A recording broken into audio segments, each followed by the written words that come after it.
আছে, আর তুমি আমাকে আজকে বলছো? তুমি তো জানোই আমি তোমাকে কতটা ভালোবাসি। আমি আবার তোমাকে কম ভালোবাসি নাকি? তুমি কিছু একটা করো, আমাকে বিয়ে করতে পারবো না। তুমি তো সবই জানো, কদিন হলো আব্বা একটা মেয়েকে বিয়ে করেছে। আমিও যদি এখন বিয়ে করি গ্রামের লোক কি বলবে? ঠিক আছে, তোমাকে বিয়ে করতে হবে না, আমি ওকে বিয়ে করছি। তখন থাকো তুমি একা একা।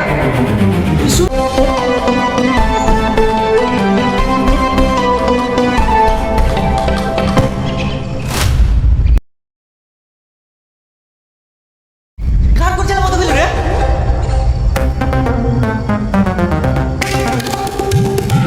ভাই তুমি কাজের বেলায় নাই, সব সময় কান শোনা। কাজ কর।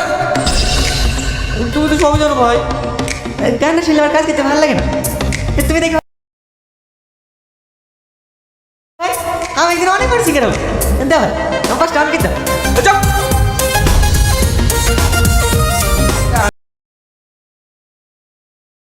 শিখবে বাপ হিসাব লাগা, তাইলে আবার আগে বড় সিঙ্গার।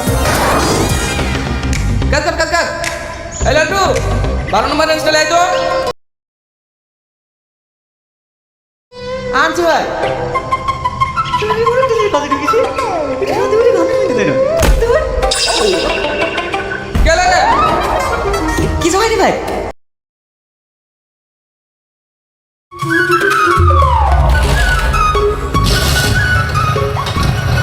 আসি ভাই। কই রে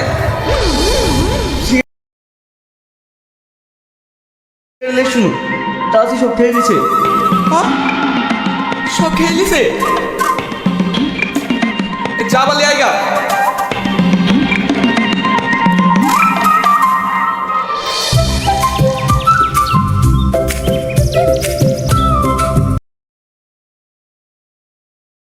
নো ওয়ে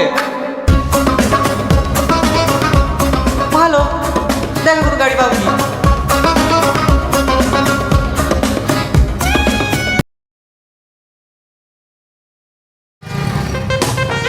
আর কতক্ষণ লাগবে? তোমার দিকে আমার বেশি তাড়া আছে, চুপচাপ বসে থাকো, ঠিক বুঝে যাবা।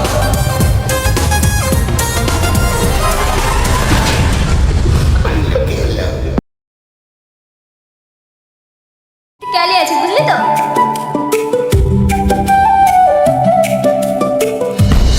এই সুমি,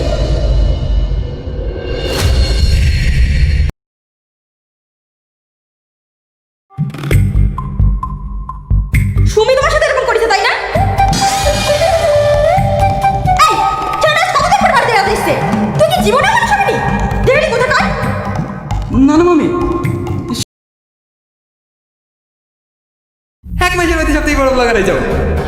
হোক আমার মোবাইলটা দাও।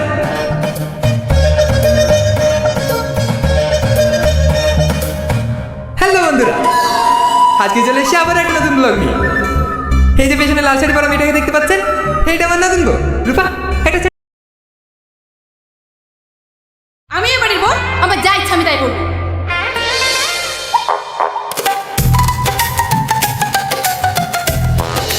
সো আপনারা দেখতেই পাচ্ছেন গাইস, এই ঝগড়াটে মহিলা আমার সাথে ঝগড়া করতে চাইছে, কিন্তু আমি তো এই গাইয়া মহিলার সাথে ঝামেলা করবো না। গাড়ি পনি ভাই গাড়ি নিতে এসেছে। তোমাকে কতবার বলেছি আমাকে ভাই বলবে না? ভাইকে ভাই বলবো না তো কি বলবো? তুমি আমার ভাই। করা হবে? ওগো মোবাইলটা দাও।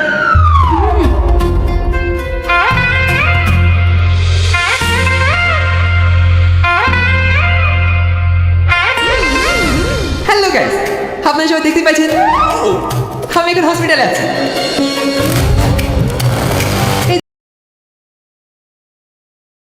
এটা আমার ছেলে ঝামেলা করতে গরজ মাথা ফেটে গেছে। আর মজার বিষয় হচ্ছে যে ছেলের সাথে ঝামেলা করেছে সেই ছেলেটাই হসপিটালে ভর্তি আছে। এই যে দেখতে পাচ্ছেন আমার ছেলে মেয়ের হাতটা ভেঙে দিয়েছে। সেরকম হচ্ছে সেরিও তাই। ও ভাই ভিডিও করছো কেন? তুমি এই সময় কি বুঝবা? সোশ্যাল মিডিয়া আছে নাও। চিনবাই বাকি গে বয়সটা তার কম হয়নি দাদা বাড়ি রেডি শোনো গা আমার সব সোশ্যাল মিডিয়া দেখে লাভ নাই। তুমি কি ভিডিও করা বন্ধ করবা? না হ্যালো এভরিওয়ান, আজ আপনাদের সামনে নিয়ে আসলাম পল্লীগ্রাম টিভির রহস্যময় মেকানিক নাটকের দ্বিতীয় পর্ব। প্রথম পর্বে আমরা দেখেছিলাম এক অদ্ভুত সামাজিক ও পারিবারিক টানাপোড়েনের গল্প, যেখানে গ্রামীণ জীবন, ডিজিটাল যুগের সামাজিক যোগাযোগ মাধ্যমের উন্মাদনা এবং হৃদয়ের না বলা অনুভূতির এক অদ্ভুত ক্যানভাস ফুটে উঠেছে। গল্পের কেন্দ্রে ছিল গ্যারেজের সৎ ও সরল মেকানিক রাজু, নিজের কাজ আর প্রতিদিনের কঠোর শ্রমের মাঝে যার ছিল সাধারণ এক জীবন। কিন্তু শহরের ছেলে বনি যখন দামি গাড়ি নিয়ে গ্রামে প্রবেশ করে এবং তার গাড়ি খারাপ হয়ে মেকানিক রাজুর গ্যারেজে আসে, তখন থেকেই শুরু হয় নাটকের মূল মোড়। বনির সাথে ছিল শহরের শিক্ষিত ও ব্যক্তিত্বময়ী মেয়ে সুমি। বনি সুমিকে ভালোবাসলেও এবং পরিবার থেকে তাদের বিয়ের সামাজিক সিদ্ধান্ত নেওয়া হলেও সুমির মন সে কথা মানতে পারেনি। বনির আহাম্মুকি, অহংকার এবং তার পরিবারের কন্টেন্ট বানানোর অহেতুক ভণ্ডামি সুমিকে ক্রমাগত অতিষ্ঠ করে তুলছিল। গাড়ির যন্ত্রাংশ ঠিক করার অজুহাতে গ্যারেজে কাটানো কিছু মুহূর্ত, সুমি ও রাজুর চোখাচোখি এবং রাজুর প্রতি সুমির এক অজানা আকর্ষণ তাদের জীবনের মোড় এক নতুন দিকে ঘুরিয়ে দেয়। ভাগ্যের নির্মম পরিহাসে গ্যারেজে রাজু ও বনির মধ্যে হাতাহাতির সৃষ্টি হয়, যেখানে রাজু মারাত্মক আঘাত পেয়ে হাসপাতালে ভর্তি হয়। কিন্তু সেই হাসপাতালেও থামেনি বনির পরিবারের তথাকথিত সোশ্যাল মিডিয়ার ভিউ আর লাইকের ব্যবসা। হাসপাতালে শয্যাশায়ী রাজুকে দেখে সুমির হৃদয়ে জমে থাকা লুকানো রাগ ও অনুশোচনা চরম আকার ধারণ করে। সে বুঝতে পারে বনির মতো সস্তা ও লোক দেখানো মানুষের সাথে জীবন কাটানো তার পক্ষে অসম্ভব। পরবর্তীতে বনি যখন সুমিকে বিয়ের জন্য চাপ দেয়, তখন সুমি স্পষ্ট জানিয়ে দেয় যে সে বনিকে বিয়ে করবে না। অন্যদিকে রাজুর প্রতি সুমির না বলা ভালোবাসা আরও স্পষ্ট হয়ে ওঠে। নাটকের শেষ মুহূর্তে আমরা দেখি এক চরম উত্তেজনা। রাজু ও সুমি একসাথে হাত ধরে পালিয়ে যাচ্ছে, আর পেছনে বনি, তার পরিবার এবং গ্রামের মানুষ তাদের ধাওয়া করছে। বনির পরিবার তখনও হাতের মোবাইল দিয়ে ঘটনার ভিডিও বানিয়ে কন্টেন্ট তৈরিতে মত্ত। ঠিক এমন এক ঝুলন্ত ও রোমাঞ্চকর মোড়ে শেষ হয়েছিল নাটকের প্রথম পর্ব। এখন প্রশ্ন উঠছে, মেকানিক নাটকের এই বহুল প্রতীক্ষিত দ্বিতীয় পর্বে ঠিক কী ঘটতে চলেছে? প্রথম পর্বে সেই ধুমধুমার পালানোর দৃশ্য দিয়েই শুরু হবে গল্পের নতুন অধ্যায়। রাজু ও সুমি যখন গ্রামের আঁকাবাঁকা পথ ধরে প্রাণপণ দৌড়াতে থাকবে, তখন বনি ও তার দলবল তাদের ঘিরে ফেলার চেষ্টা করবে। তবে রাজুর গ্যারেজের অনুগত সহকারীরা এবং তার বিশ্বস্ত বন্ধুরা রাজুকে রক্ষা করতে এগিয়ে আসবে। তারা বনিদের ভুল পথ দেখিয়ে রাজু ও সুমিকে নিরাপদে গ্রাম থেকে বের করে দেওয়ার ব্যবস্থা করবে। কিন্তু গ্রামের সীমানা পার হলেও তাদের পেছনের বিপদ কমবে না। বনির সৎ বাবা, যে কিনা সারাক্ষণ ব্লগের লাইক ভিউ নিয়ে পড়ে থাকে, সেই ঘটনাটিকে তার চ্যানেলের জন্য এক চরম লাইভ ড্রামা বা ভিউ পাওয়ার বড় সুযোগ হিসেবে গ্রহণ করবে। সে রাজু ও সুমির ছবি ও ভিডিও সোশ্যাল মিডিয়ায় ছড়িয়ে দেবে এবং তাদের নামে মিথ্যা চুরির অভিযোগ বা অপহরণের নাটক সাজিয়ে অনলাইনে পোস্ট করতে শুরু করবে। মুহূর্তের মধ্যেই সেই ব্লগটি ডিজিটাল দুনিয়ায় ভাইরাল হয়ে যাবে, যার ফলে সাধারণ মানুষের কাছে রাজু একজন অপরাধী হিসেবে চিহ্নিত হতে থাকবে। অন্যদিকে শহর থেকে দূরে এক অজানা ছোট্ট আশ্রয় নেবে রাজু ও সুমি। তাদের কাছে পর্যাপ্ত টাকা পয়সা থাকবে না, আবার ধরা পড়ার ভয়ও তাড়া করে ফিরবে। ঠিক এই কঠিন পরিস্থিতিতে প্রকাশ পাবে সুমি ও রাজুর আবেগঘন সম্পর্কের বাস্তব রূপ। রাজু সুমিকে বোঝানোর চেষ্টা করবে যে তাদের এই পালিয়ে আসা সঠিক সিদ্ধান্ত ছিল না, কারণ সে একজন সাধারণ মেকানিক ছাড়া আর কিছুই নয়। সুমির জীবনে সব আনন্দ ও আধুনিক সুবিধা সে তাকে দিতে পারবে না, কিন্তু সুমি শক্তি হাতে রাজুর হাত ধরে তাকে বিশ্বাস যোগাবে যে ধন সম্পদ কিংবা সোশ্যাল মিডিয়ার মিথ্যা জাঁকজমক থেকে রাজুর এই সত্যিকারের সাধারণ মন ও সততা তার কাছে হাজার গুণ বেশি মূল্যবান। রাজুর সরলতা ও দায়িত্ববোধ সুমির হৃদয়কে আরও গভীরভাবে স্পর্শ করবে। তবে মিষ্টি এই মুহূর্ত বেশি দিন স্থায়ী হবে না। সোশ্যাল মিডিয়ায় ভাইরাল হওয়া ভিডিও দেখে পুলিশ ও বনির লোকেরা অবশেষে রাজু ও সুমির গোপন আস্থানার সন্ধান পেয়ে যাবে। গ্রামে ফিরিয়ে আনা হবে তাদের। গ্রামে আয়োজিত হবে এক সালিশি বৈঠক, যেখানে গ্রামের মাতব্বরেরা এবং বনির পরিবার রাজুকে চরম অপরাধী হিসেবে দাঁড় করাবে। সবাই রাজুকে শারীরিক ও মানসিকভাবে অপমান করার চেষ্টা করবে এবং সুমিকে জোর করে বনির সাথে বিয়ে দেওয়ার আয়োজন চূড়ান্ত করবে। করবে। কিন্তু নাটকের মূল মোড় আসবে ঠিক এই জায়গায়। সুমি জনসম্মুখে সবার সামনে দাঁড়িয়ে প্রতিবাদ করবে। সে সমাজের এই মিথ্যা লোক দেখানো জীবন ব্যবস্থা এবং বনির পরিবারের অনলাইন ভণ্ডামির মুখোশ সবার সামনে টেনে খুলে দেবে। সুমি প্রকাশ্যেই ঘোষণা করবে যে সে রাজুকে ভালোবাসে এবং নিজের জীবনের সিদ্ধান্ত সে নিজেই নিতে সক্ষম। ঠিক সেই মুহূর্তে রাজুর গ্যারেজের সহকর্মীরা এবং গ্রামের কিছু বিচার প্রার্থী তরুণ সমাজ সুমি ও রাজুর পাশে এসে দাঁড়াবে। তারা বনির পরিবারের করা বিভিন্ন জালিয়াতি ও মিথ্যার প্রমাণ জনসম্মুখে তুলে ধরবে। বনির বাবা, যার সোশ্যাল মিডিয়া নিয়ে উন্মাদনা ছিল, তার আসল প্রতারণার সত্যতা সবার সামনে ফাঁস হয়ে যাবে, যা তাকে তীব্র সমালোচনার মুখে ফেলবে। সব বাধা পার করে শেষ পর্যন্ত সত্য ও ভালোবাসার জয় হবে। পঞ্চায়েতের উপস্থিতিতে বনি তার কৃতকর্মের ভুল বুঝতে বাধ্য হবে এবং সুমির ওপর থেকে তার সমস্ত দাবি তুলে নেবে। সমাজের শত প্রতিকূলতাকে জয় করে শেষ পর্যন্ত এক হবে রাজু ও সুমি। সহজ সরল মেকানিক রাজুর জীবনের কঠিন সংগ্রামের সমাপ্তি ঘটবে এক মধুর পরিণতির মধ্য দিয়ে, আর দর্শকরা পাবে এক সামাজিক সত্য ও হৃদয়ে ভালোবাসার জয়গাথা। গল্পের এই চরম উত্তেজনাকর মোড় থেকে শুরু হবে আমাদের পরবর্তী ঘটনাক্রম। পঞ্চায়েতের সালিশি বৈঠকে সুমির বীরত্বপূর্ণ অবস্থান এবং বনির পরিবারের অনলাইন ভণ্ডামি ফাঁস হয়ে যাওয়ার পর গ্রাম জুড়ে এক বিশাল আলোড়ন সৃষ্টি হবে। তবে গল্প এখানেই সহজে শেষ হয়ে যাবে না, কারণ বনি তার পরাজিত অহংকার এত সহজে মেনে নিতে পারবে না। অপমানিত ও ক্রুদ্ধ বনি গ্রামের প্রভাবশালী কিছু অসৎ লোক এবং নিজের শহরের বন্ধুদের সাথে হাত মিলিয়ে রাজু ও সুমির বিরুদ্ধে এক গভীর চক্রান্তের জাল বুনতে শুরু করবে। সে বুঝতে পারে যে সরাসরি রাজুকে হারানো তার পক্ষে সম্ভব নয়, তাই সে রাজুর সততা এবং তার গ্যারেজের ওপর আঘাত হানার সিদ্ধান্ত নেয়। বনি ও তার সহযোগীরা রাতের আধারে রাজুর জীবনের একমাত্র সম্বল, তার সেই মেকানিক গ্যারেজে আগুন লাগিয়ে দেয়। মুহূর্তের মধ্যে রাজুর বছরের পর বছরের কষ্ট ও উপার্জনের মাধ্যম পুড়ে ছাই হয়ে যায়। পরদিন সকালে গ্যারেজের এই করুণ দশা দেখে রাজু মানসিকভাবে ভেঙে পড়ে। তার গ্যারেজের ছোট ছোট সহকারী ও সহকর্মীরা, যারা রাজুকে নিজের ভাইয়ের মতো ভালোবাসত, তারা কান্নায় ভেঙে পড়ে। কিন্তু এই কঠিন বিপর্যয়ের সময়েও সুমি রাজুর পাশে এক শক্ত প্রাচীর হয়ে দাঁড়ায়। সুমি রাজুকে বোঝায় যে একটা গ্যারেজ পুড়িয়ে দেওয়া সহজ, কিন্তু মানুষের ভেতরে থাকা সততা, মেধা ও হাতের কাজকে কখনো পুড়িয়ে ধ্বংস করা যায় না। সুমি তার নিজের জমানো কিছু গহনা ও সামান্য সঞ্চয় রাজুর হাতে তুলে দেয় এবং তাকে নতুন করে আবার সব শুরু করার প্রেরণা যোগায়। সুমির এই অকৃত্রিম ভালোবাসা ও দৃঢ় বিশ্বাস রাজুর ভেতরে থাকা ভাঙা আত্মবিশ্বাসকে আবার জাগিয়ে তোলে। রাজু প্রতিজ্ঞা করে সে আবার শূন্য থেকে উঠে দাঁড়াবে এবং নিজের যোগ্যতা দিয়ে সমাজে নিজের জায়গা করে নেবে। রাজুর এই ঘুরে দাঁড়ানোর লড়াইয়ে তার পাশে এসে দাঁড়ায় গ্রামের সাধারণ মানুষ ও তার গ্যারেজের বিশ্বাস্ত সহকর্মীরা। তারা সবাই মিলে বিনামূল্যে শ্রম দিয়ে এবং নিজেদের সামান্য সাধ্যমতো সাহায্য নিয়ে রাজুর নতুন গ্যারেজের কাজ শুরু করে। কিন্তু বনির চক্রান্ত থামে না। বনি এবার নতুন চাল ছালে। সে সামাজিক যোগাযোগ মাধ্যমে রাজুর গ্যারেজের বিরুদ্ধে অপপ্রচার চালাতে থাকে যে রাজু চোরাই গাড়ির যন্ত্রাংশ কেনাবেচা করে এবং মানুষের গাড়ির ভালো যন্ত্রাংশ খুলে নিয়ে নষ্ট যন্ত্রাংশ লাগিয়ে দেয়। যেহেতু বনির সৎ বাবার অনলাইনে অনেক অনুসারী ছিল, তাই এই মিথ্যা অপপ্রচার খুব দ্রুত ছড়িয়ে পড়ে এবং রাজুর নতুন গ্যারেজে গ্রাহকদের আশা প্রায় বন্ধ হয়ে যায়। নতুন করে শুরু করার মুখেই রাজু আবার এক বিশাল আর্থিক অনটন ও সামাজিক কটূক্তির মুখোমুখি হয়।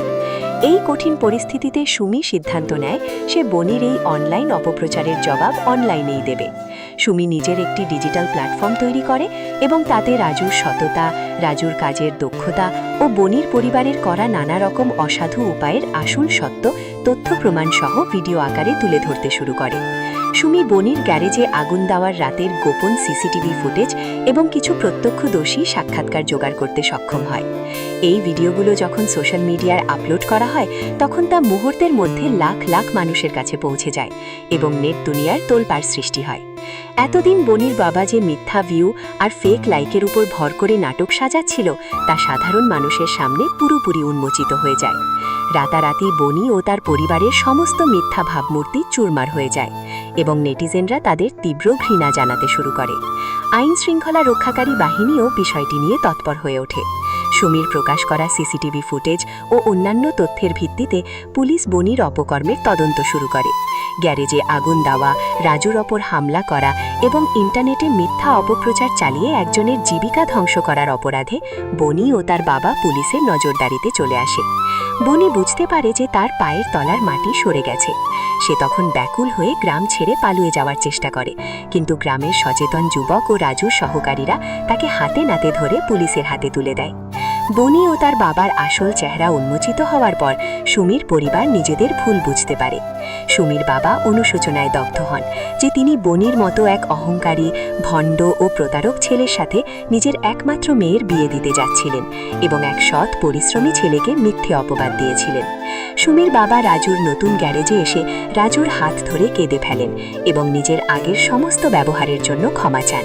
তিনি রাজুর কর্মঠ মন, সততা এবং সুমির প্রতি তার অপরিসীম আত্মত্যাগের কথা স্মরণ করে তাদের দুজনকে আশীর্বাদ করেন।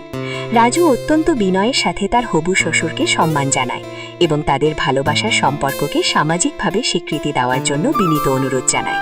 গ্রামের পঞ্চায়েত ও মাতব্বরেরা বনির পরিবারের উচিত শাস্তি প্রত্যক্ষ করে রাজুর কাজের ও সততার প্রশংসা করতে বাধ্য হয়। পুরো গ্রাম রাজুর এই লড়াইকে এক নতুন দৃষ্টান্ত হিসেবে গ্রহণ করে। তবে বনি জেলে যাওয়ার আগে তার কিছু ক্যাডার বাহিনীকে রাজু ও সুমির শেষ ক্ষতি করার নির্দেশ দিয়ে যায়। রাজু যখন তার নতুন গ্যারেজের শুভ উদ্বোধনের প্রস্তুতি নিচ্ছিল, ঠিক তখন বনির অনুগত ক্যাডাররা গ্যারেজে হামলা চালায়। রাজু তার সহকর্মীদের বাঁচাতে নিজের জীবনের ঝুঁকি নিয়ে তাদের সাথে একাই লড়াই করে। এক রক্তক্ষয়ী সংঘর্ষের সৃষ্টি হয়, যেখানে রাজু মারাত্মকভাবে আঘাতপ্রাপ্ত হয়। তবে তার সাহসিকতার কাছে বনির ক্যাডাররা পরাজয় স্বীকার করতে বাধ্য হয় এবং গ্রামবাসী তাদের ধরে পুলিশের হাতে তুলে দেয়। রাজুকে দ্রুত হাসপাতালে নিয়ে যাওয়া হয়, আর সুমি তার পাশে বসে অঝরে কাঁদতে থাকে এবং পরম যত্নে তার সেবা করে। হাসপাতালে চিকিৎসাধীন থাকা অবস্থায় রাজু বুঝতে পারে যে ভালোবাসার পথ সহজ নয়, তবে সুমির মতো একজন জীবনসঙ্গী পাশে থাকলে দুনিয়ার যে কোনো বাধা অতিক্রম করা সম্ভব। হাসপাতাল থেকে সুস্থ হয়ে ফিরে আসার পর রাজুর নতুন গ্যারেজের উদ্বোধন হয়। পুরো গ্রাম উৎসবে মেতে ওঠে। রাজুর গ্যারেজটি কেবল একটি মেকানিক শপ থাকে না, বরং এটি হয়ে ওঠে গ্রামীণ যুবকদের কারিগরি শিক্ষা ও কর্মসংস্থানের এক নতুন কেন্দ্র। রাজু সিদ্ধান্ত নেয় সে গ্রামের বেকার ছেলেদের বিনামূল্যে মেকানিকের কাজ শেখাবে, যাতে তারা স্বাবলম্বী হতে পারে। সুমিও রাজুর সাথে কাঁধে কাঁধ মিলিয়ে গ্যারেজের হিসাব নিকাশ ও ব্যবস্থাপনা সামলানোর দায়িত্ব নেয়। এর কিছুদিন পরেই রাজু ও সুমির সামাজিক বিয়ের আয়োজন অত্যন্ত আড়ম্বরপূর্ণভাবে শুরু হয়। পুরো গ্রাম সেজে ওঠে এক রঙিন সাজে। বিয়ের দিন সুমি যখন বধূ বেশে রাজুর সামনে এসে দাঁড়ায়, তখন তাদের পুরনো সব কষ্ট, রক্তক্ষরণ ও অপমান এক নিমেষেই মুছে যায়। রাজু সুমির হাত ধরে কথা দেয় সে আজীবন সুমিকে সম্মান ও ভালোবাসায় পূর্ণ করে রাখবে। সামাজিক মাধ্যম বা কৃত্রিম জাঁকজমক ছাড়াই যে দুটি হৃদয়ের খাঁটি ভালোবাসা দিয়ে এক সুন্দর জীবন গড়া যায়, গল্পের এই অধ্যায়টি সেই বার্তাই স্পষ্ট করে তোলে। শুভ পরিণয়ের পর রাজু ও সুমি তাদের নতুন জীবনের দিকে এক সুন্দর ও আলোকিত পা বাড়ায়। বিয়ের শুভ পরিণয়ের পর রাজু ও সুমির জীবনের এক নতুন অধ্যায় শুরু হয়। পরম ভালোবাসা, পারস্পরিক শ্রদ্ধা এবং শান্তির মধ্য দিয়ে তাদের সংসার জীবন এগোতে থাকে। রাজুর নতুন গ্যারেজটি দিন দিন অভাবনীয় সাফল্য পেতে শুরু করে। রাজুর হাতের কাজের দক্ষতা, সততা এবং সুমির দক্ষ ব্যবস্থাপনার কারণে আশপাশের কয়েকটি উপজেলার মানুষ তাদের গাড়ি মেরামতের জন্য কেবল এই গ্যারেজেই আসতে শুরু করে। ছোট একটি গ্যারেজ থেকে রাজুর প্রতিষ্ঠানটি এখন একটি বড় অটোমোবাইল সার্ভিস সেন্টারে পরিণত হতে চলেছে। গ্রামের যে বেকার ছেলেরা একসময় দিশেহারা হয়ে ঘুরে বেড়াতো, রাজু তাদের কাজ শিখিয়ে নিজের গ্যারেজে কর্মসংস্থানের ব্যবস্থা করে দেয়। ফলে গ্রামের মানুষের কাছে রাজু কেবল একজন সাধারণ মেকানিক নয়, বরং এক আদর্শ ও শ্রদ্ধেয় ব্যক্তিত্বে পরিণত হয়। কিন্তু মানুষের জীবনের সুখ বোধহয় চিরকাল মসৃণ থাকে না। সম্পর্কের আকাশে আবার কালবৈশাখীর মেঘ জমতে শুরু করে এক অজানা জটিলতাকে কেন্দ্র করে। বেশ কিছুদিন জেলে কাটানোর পর আইনি ভাগফোকর গলে জামিনে বের হয়ে আসে বনি। জেলে কাটানো দিনগুলো বনির ভেতরে অনুশোচনা তৈরি করার বদলে তার প্রতি হিংসা ও প্রতিশোধের আগুনকে শতগুণ বাড়িয়ে দিয়েছিল। সে বুঝতে পেরেছিল যে রাজুকে সরাসরি শক্তি বা ক্ষমতা দিয়ে হারানো সম্ভব নয়, তাই সে এবার ভিন্ন এক মনস্তাত্ত্বিক খেলা খেলার সিদ্ধান্ত নেয়। বনি তার শহরের প্রভাবশালী পরিচিতিদের মাধ্যমে রাজুর গ্যারেজের সুনাম নষ্ট করার জন্য এক বড় কর্পোরেট চক্রান্ত সাজায়। হঠাৎ করেই রাজুর গ্যারেজে মেরামত করা বেশ কয়েকটি দামি গাড়ি মাঝ রাস্তায় বড় ধরনের যান্ত্রিক ত্রুটির মুখে পড়তে শুরু করে। কোনো গাড়ির ব্রেক ফেল হয়, আবার কোনোটির ইঞ্জিনে হঠাৎ আগুন ধরে যাওয়ার মতো বিপজ্জনক ঘটনা ঘটে। গ্রাহকেরা রাজুর বিরুদ্ধে একের পর এক অভিযোগ তুলতে শুরু করে। রাজু নিজে প্রতিটি গাড়ি পরীক্ষা করে নিশ্চিত হয় যে সে যেসব যন্ত্রাংশ ব্যবহার করেছিল সেগুলোতে কোনো ত্রুটি ছিল না, কিন্তু বাহ্যিকভাবে সব দোষ রাজুর গ্যারেজের উপরই এসে পড়ে। গ্রাহকদের ক্ষোভ, ভাঙচুর এবং আইনি হুমকির মুখোমুখি হয়ে রাজু আবার দিশেহারা হয়ে পড়ে। যে সুনাম সে নিজের রক্ত জল করা পরিশ্রমে অর্জন করেছিল তা এক নিমেষেই ধূলিসাৎ হতে বসে। এই বিপদের দিনে সুমি রাজুর পাশে শক্তি হয়ে দাঁড়ায়। সুমি বুঝতে পারে পরপর এতগুলো গাড়িতে একই ধরনের জটিলতা তৈরি হওয়া কোনো কাকতালীয় ঘটনা হতে পারে না। এর পেছনে নিশ্চিতভাবে কোনো গভীর ষড়যন্ত্র রয়েছে। সুমি গোপন তদন্ত শুরু করার সিদ্ধান্ত নেয়। সে গ্যারেজের রাতের বেলার কাজের রেকর্ড, যন্ত্রাংশ সরবরাহের রসিদ এবং সিসিটিভি ক্যামেরাগুলোর ফুটেজ সূক্ষ্মভাবে পর্যবেক্ষণ করতে থাকে। পর্যবেক্ষণ করতে গিয়ে সুমি এক চাঞ্চল্যকর তথ্য আবিষ্কার করে। রাজুর গ্যারেজেরই অত্যন্ত ঘনিষ্ঠ ও বিশ্বাসভাজন এক কর্মী, যাকে রাজু ছোট ভাইয়ের মতো ভালোবাসত ও আশ্রয় দিয়েছিল, সেই বনির কাছ থেকে বিপুল অঙ্কের টাকার বিনিময়ে বিক্রি হয়ে গেছে। বনির নির্দেশে ওই কর্মচারী গোপনে গভীর রাতে রাজুর অজান্তে আসল যন্ত্রাংশ খুলে নিয়ে ত্রুটিপূর্ণ ও নিকৃষ্ট মানের যন্ত্রাংশ বসিয়ে দিয়ে আসছিল, যাতে রাজুর গ্যারেজে কাজ করানো গাড়িগুলো দুর্ঘটনায় পড়ে। সুমি এই সত্য জানার পর সরাসরি রাজুকে সব প্রমাণ দেখায়। নিজের অত্যন্ত বিশ্বস্ত মানুষের এমন বিশ্বাসঘাতকতায় রাজু মানসিকভাবে প্রচণ্ড আঘাত পায়, কিন্তু এবার ভেঙে পড়ার সময় ছিল না। রাজু ও সুমি মিলে বনিকে হাতে নাতে ধরার জন্য এক বুদ্ধিদীপ্ত ফাঁদ ফেলে। তারা গ্যারেজে নতুন একটি অতি দামি গাড়ি মেরামতের নাটক সাজায় এবং রটায় যে এই গাড়িটিতে শহরের এক ভিআইপি কর্মকর্তার মূল্যবান পার্টস লাগানো রয়েছে। ওই রাতে যখন অসাধু কর্মীটি বনির নির্দেশে যন্ত্রাংশ বিকল করতে গ্যারেজে ঢোকে এবং বাইরে বনি নিজে গাড়ি নিয়ে অপেক্ষা করছিল সেই যন্ত্রাংশগুলো নেওয়ার জন্য, ঠিক তখনই রাজু, সুমি এবং গ্রামের লোকজন পুলিশ সাথে নিয়ে তাদের হাতে নাতে ধরে ফেলে। পুলিশের মুখোমুখি হয়ে বনি আর পার পেয়ে যাওয়ার কোনো উপায় পায় না। ধরা পড়ার পর বনি রাজু ও সুমির কাছে নিজের পরাজয় স্বীকার করতে বাধ্য হয়। বনির সমস্ত অপরাধের সুনির্দিষ্ট প্রমাণ পাওয়ার পর আদালত তাকে কঠোর শাস্তির দণ্ড দেয় এবং এবার আর তার জামিন পাওয়ার কোনো সুযোগ থাকে না। রাজুর বিশ্বাসঘাতক কর্মীকেও আইনের আওতায় আনা হয়।